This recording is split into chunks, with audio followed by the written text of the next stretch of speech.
നമസ്കാരം.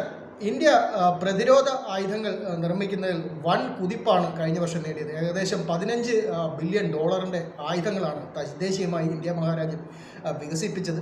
ഒരുപക്ഷെ കേരളത്തിലെ പല ചാനലുകളും നമ്മുടെ ആൾക്കാരെ അറിയിക്കാത്ത വാർത്തകളിൽപ്പെട്ടതാണ് ഇതുമൊക്കെ.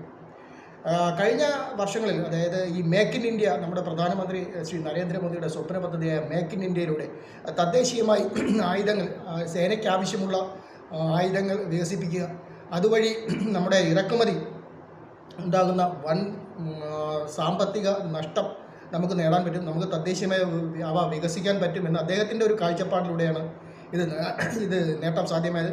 അതുപോലെ തന്നെ നമ്മൾ പ്രതിരോധ സാമഗ്രികൾ, ബ്രഹ്മോസ് മിസൈൽ നമ്മൾ കയറ്റുമതി ചെയ്യുന്നതിൽ 30% വളർച്ചയാണ് ഇന്ത്യ മഹാരാജ്യം നേടി.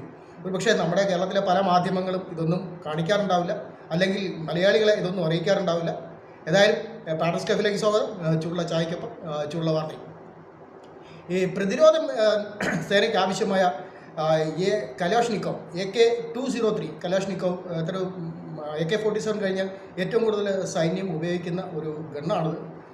പലപ്പോഴും AK-47 മറ്റുള്ളവർ കേൾക്കുന്നത് പോലെ തന്നെ AK-203 അത് സേനയിലുള്ളവർക്കറിയാം, പക്ഷേ പുറത്ത് AK-47 ആണ് നമ്മളെപ്പോലുള്ള സാധാരണക്കാരൊക്കെ എപ്പോഴും അറിയപ്പെടുന്നത് AK-47 ആണ്. അത് 2021 ഇന്ത്യ റഷ്യൻ ഗവൺമെൻറ്റുമായി ഒരു കരാറിൽ ഏർപ്പെട്ടു. അത് തദ്ദേശീയമായി വികസിപ്പിക്കാം. ഫൈനലി ഇപ്പോൾ അത് നമ്മുടെ പ്രതിരോധ സേനയുടെ ഭാഗമായിരിക്കണം. നമ്മുടെ അമേഠി, രാഹുൽ ഗാന്ധിയുടെ സ്വന്തം മണ്ഡലമായ അമേഠിയിൽ ആ ഒരു ഫാക്ടറി സ്ഥാപിച്ചു.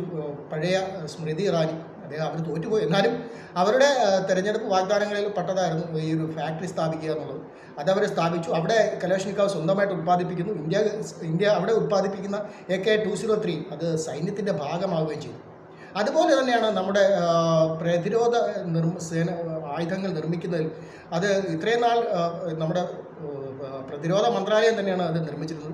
ഇപ്പോൾ മോദി സർക്കാരിൻ്റെ മേക്ക് ഇൻ ഇന്ത്യ ക്യാമ്പയിനിലൂടെ അത് പബ്ലിക് സെക്ടർ, ഏകദേശം 5 കമ്പനികൾ, ടാറ്റ, നമ്മുടെ നാസൻ ആൻഡ് ട്യൂബ്രോ, അതുപോലെ ഇന്ത്യൻ ഫോഴ്സ്, മഹീന്ദ്ര തുടങ്ങിയ കമ്പനികൾക്ക് കൂടി ഇതിൻ്റെ നിർമ്മാണ പങ്കാളിത്തം കൊടുക്കുകയും അവർ ചെറുകിട റോക്കറ്റ് ലോഞ്ചറുകൾ, പ്രതിരോധ സേനയ്ക്ക് ആവശ്യമായ വാഹനങ്ങൾ, മിസൈൽ റേഞ്ചറുകൾ ഇങ്ങനെയുള്ള തദ്ദേശീയമായി വികസിക്കാൻ പറ്റുന്ന ഒരുപാട് കാര്യങ്ങൾ അവർ വികസിപ്പിക്കുന്നു. അത് സേന പരിശോധിക്കുന്നു. അത് സേനയുടെ ഭാഗമാകും. ഇതുവഴി വരുന്നതെന്ന് പറഞ്ഞു കഴിഞ്ഞാൽ കോടിക്കണക്കിന് രൂപയുടെ ഇറക്കുമതി ഇന്ത്യ ഗവൺമെൻറ് ഇറക്കുമതി ചെയ്യുന്നതിലൂടെ നഷ്ടമുണ്ടായിരുന്നത് ഇന്ത്യ ഗവൺമെൻറ് തദ്ദേശീയമായി വികസിപ്പിക്കുന്നതിലൂടെ മാറ്റിയെടുക്കാൻ കഴിഞ്ഞു. അതുപോലെ തന്നെയാണ് പ്രതിരോധ രംഗത്ത് നമ്മുടെ ബ്രഹ്മോസ് മിസൈൽ, ലോകത്തിൽ ഏറ്റവും കൂടുതൽ ഇപ്പോൾ ഒരുപക്ഷെ ക്രൂസ് മിസൈലുകളിൽ ബ്രഹ്മോസ് മിസൈൽ ആവശ്യക്കാർ ഏറെയാണ്.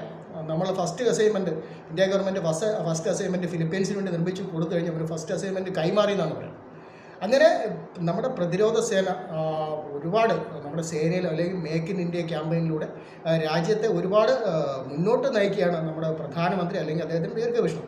തീർച്ചയായിട്ടും പലരും ചോദിക്കുന്നത് എന്താണ് പ്രധാനമന്ത്രി ശ്രീ നരേന്ദ്രമോദി കേരളത്തിന് വേണ്ടി അല്ലെങ്കിൽ ഇന്ത്യക്ക് വേണ്ടി ചെയ്തത് എന്ന് ചോദിച്ചു കഴിഞ്ഞാൽ, അദ്ദേഹം പ്രത്യക്ഷത്തിൽ പല കാര്യങ്ങളും ചെയ്യുന്നില്ല എന്ന് കുറ്റം പറയുന്നവർക്ക് കണ്ടുപിടിക്കും. പക്ഷേ ഇങ്ങനെയുള്ള അദ്ദേഹത്തിൻ്റെ ഡ്രീം പദ്ധതികൾ, മേക്ക് ഇൻ ഇന്ത്യ പോലെ, അല്ലെങ്കിൽ അതിൽ ഈ സംരംഭത്തിലൂടെ ഒരുപാട്, ഏതാണ്ട് 137 സ്റ്റാർട്ടപ്പ് കമ്പനികളാണ് കഴിഞ്ഞ 3-4 വർഷം കൊണ്ട് സേനയിലേക്ക് ആയുധങ്ങൾ നിർമ്മിക്കുന്നതിനും സേനയ്ക്ക് ഐഡിയ കൊടുക്കുന്നതിനും അല്ലെങ്കിൽ സേനയിലേക്ക് ഡിസൈൻ ചെയ്യുന്നതിനുമൊക്കെ സ്റ്റാർട്ടപ്പ് കമ്പനികൾ സ്ഥാപിതമാകുകയും അവർ വിജയകരമായിട്ട് അവരുടെ പല ആശയങ്ങളും സേനയുടെ ഭാഗമാകുകയും ചെയ്തു കഴിഞ്ഞു. അപ്പോൾ അതൊന്നും ഒരുപക്ഷെ നമ്മുടെ മലയാള മാധ്യമങ്ങൾ എന്തുകൊണ്ട് ജനങ്ങളിലേക്ക് എത്തിക്കുന്നില്ല എന്ന് ചോദിച്ചു കഴിഞ്ഞാൽ, ഇത് ഒരുപക്ഷെ കേരളത്തിലൊരു വാർത്തയല്ലാതായിരിക്കാം. ഒരുപക്ഷെ ഇത് വാർത്തയായി കഴിഞ്ഞാൽ കേരളത്തിലുള്ളവർക്ക് പലർക്കും താല്പര്യം ഉണ്ടാവില്ല. കേരളത്തിലുള്ളവർക്ക് പലരും താല്പര്യമുള്ളത് മറ്റു പല കാര്യങ്ങളാണ്. അതുകൊണ്ടായിരിക്കാം അവർ ആ വാർത്തകളുടെ പിറകെ മാത്രം പോകുന്നത്. ഇങ്ങനെയുള്ള വാർത്തകൾ ഒരിക്കലും മലയാള പത്രങ്ങളോ അല്ലെങ്കിൽ മലയാള മാധ്യമങ്ങളോ ജനങ്ങളെ കാണിക്കാറില്ല. കാരണം അവർക്ക് ഒരുപക്ഷെ അതൊരു സെൻസേഷണൽ ന്യൂസ് ആയിരിക്കില്ല. നമ്മുടെ രാജ്യം കൈവരിക്കുന്ന പുരോഗമനം നമ്മുടെ ജനങ്ങളെ അറിയിക്കുന്നതിൽ പലപ്പോഴും മാധ്യമങ്ങളുടെ അഭാവം വളരെ വലുതാണ്.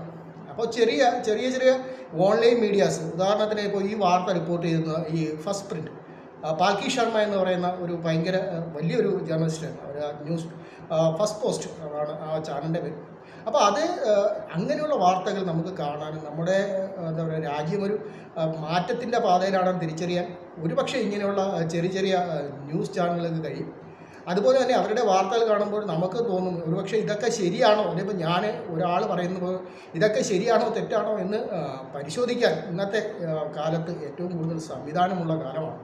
അപ്പോൾ എന്തായാലും നമ്മുടെ സേനയോർത്ത് നമുക്ക് അഭിമാനിക്കാം. നമ്മുടെ സേന തദ്ദേശീയമായി നിർമ്മിക്കുന്നു, അല്ലെങ്കിൽ നമ്മുടെ ഗവൺമെൻറ് നിർമ്മിക്കുന്ന ആയുധങ്ങൾ നമ്മുടെ സേനയുടെ ഭാഗമാകുന്നു. അതുപോലെ തന്നെ പണ്ട് ബ്രിട്ടനും ഫ്രാൻസും ജർമ്മനിയും ഒക്കെ ചെയ്തിരുന്നത് ആയുധക്കച്ചവടം, അതിൽ ഇന്ത്യ മഹാരാജ്യം തൻ്റേതായ സ്ഥാനം കണ്ടെത്താൻ ശ്രമിക്കുന്നു എന്ന് പറയുന്നത് വളരെ വലിയ നേട്ടം തന്നെയാണ്. അപ്പോൾ ആ നേട്ടത്തിന് മുന്നിൽ നമുക്ക് ബിഗ് സല്യൂട്ട് കൊടുക്കാം. Big salute. അപ്പോൾ പാഡ്സ് കഫേയിലേക്ക് വീണ്ടും കാണാം. ചൂടുള്ള ചായ.